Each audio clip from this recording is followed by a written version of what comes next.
All along the waterways here in Central Oregon, you can find an amazing variety of shrubs and plants crowding the banks, growing as close to the water's edge as they can get. One of the most common is the sagebrush, which you can find growing all over the high desert. In the late summer, they begin to bloom, adding a rich palette of yellows and oranges to the landscape. Combine those with a stormy cloudscape and a warm sunset reflecting off the Deschutes River, and you have the makings of a painting. One which I'm calling simply Deschutes Sunset. I've talked before about how I work from my own photos, composing shots in the camera as I go. I liked this one because of the dramatic lighting in the sky, the complex cloud formations, the range of colors. I liked how the image is a series of horizontal lines.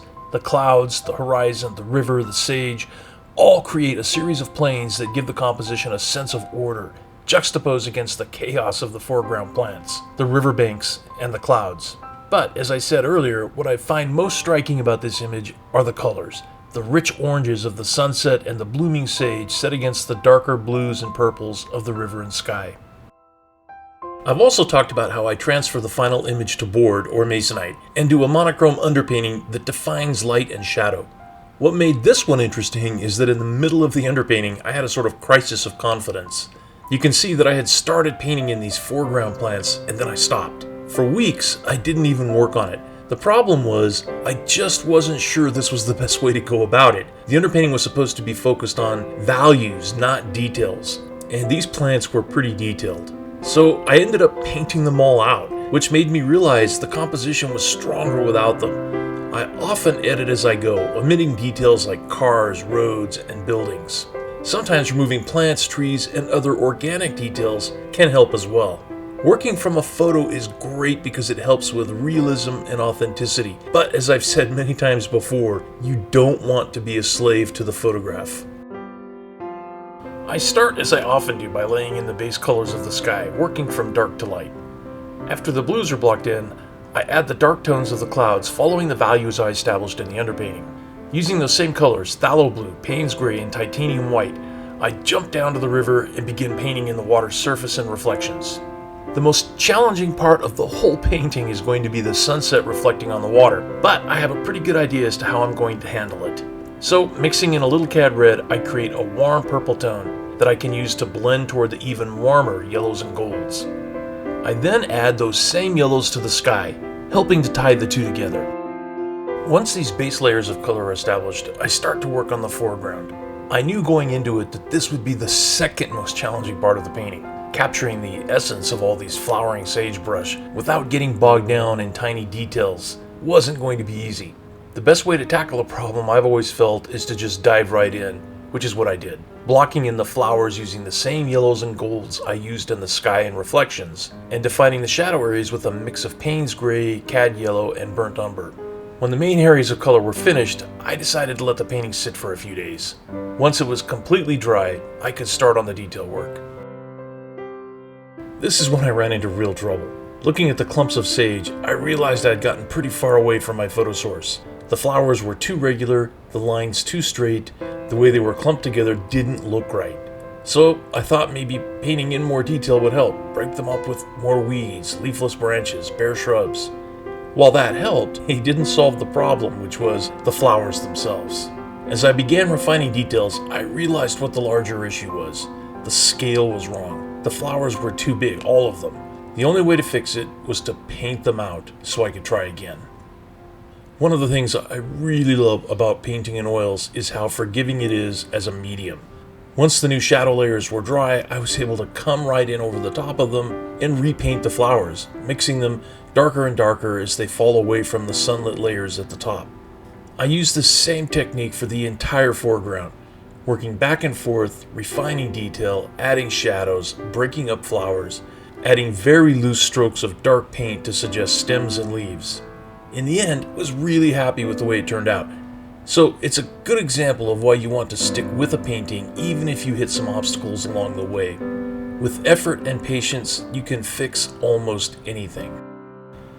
With that challenge complete, I decided to tackle the biggest one I had left, the reflections on the river's surface. I knew what I wanted to try, a kind of pointillism technique where I'd use a very small brush, one of my standard double aughts, and just paint in tiny strokes of color, trying to simulate the ripples in the water's surface and the way they were reflecting the sunset. It was a little scary only because it was going to be a lot of work, and I wouldn't know if it was going to work or not until after a few hours of painting. So rather than worry about it, I just dove right in. If I had to wipe it down and try again, so be it. I started by mixing cad yellow and white, and blending between the yellow and gold layers, then gradually mixed in cad yellow and phthalo blue to create cooler tones as I moved away from the sun's hot spot. The goal was to create an even, uniform texture of ripples across the entire surface of the river. By the time I got to the cool side, away from the sun's reflections, I knew the technique was going to work. So to finish the water, all I had to do was go in and refine the areas where the different color layers blended together, adding darker ripples into the light areas and lighter ripples into the dark. In the end, it was a technique I hadn't used before, so I was very happy with the way it turned out. In previous episodes, I've talked about how I paint distant trees and shrubs on the horizon, so I'm not going to spend much time on it here. The basic idea is, again, use a very small brush and try to suggest detail without actually painting it. A few simple strokes of green and orange can suggest riverbanks full of sage and juniper. When the painting is almost complete, I go in and start adding the final details, starting with shadows and texture to the sage in the foreground, then adding bare branches and shrubs that stick out over the water. While I had painted out the larger leafy plants, I still needed a few to break up this long horizontal line in the foreground. Then more shadows and brighter highlights to make the flowers really pop off the surface. Then I used those same highlight colors to add more detail to the clouds, especially along the edges where the sunlight is striking them from behind. Then behind the trees along the horizon, giving everything a warm golden glow. I finished the sky by mixing just a tiny bit of cad yellow with titanium white, and then add bright highlights to the area where the sun's just set and the clouds directly above. And as always, the last thing I add is my signature, picking a color that won't draw too much attention to it and a spot where it won't interfere with important detail. And with that, it's finished. Overall, I'm pretty happy with how it turned out.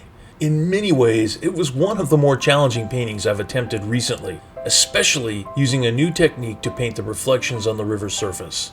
But as I mentioned earlier, the painting turned out to be a great example of why it's worth sticking with something, even if you're not sure it's going to be successful. That's it for this episode. If you liked it, please leave a comment and hit that subscribe button if you want to be notified when future episodes are available. Until then, thanks for watching Oil Painting with John Garvin.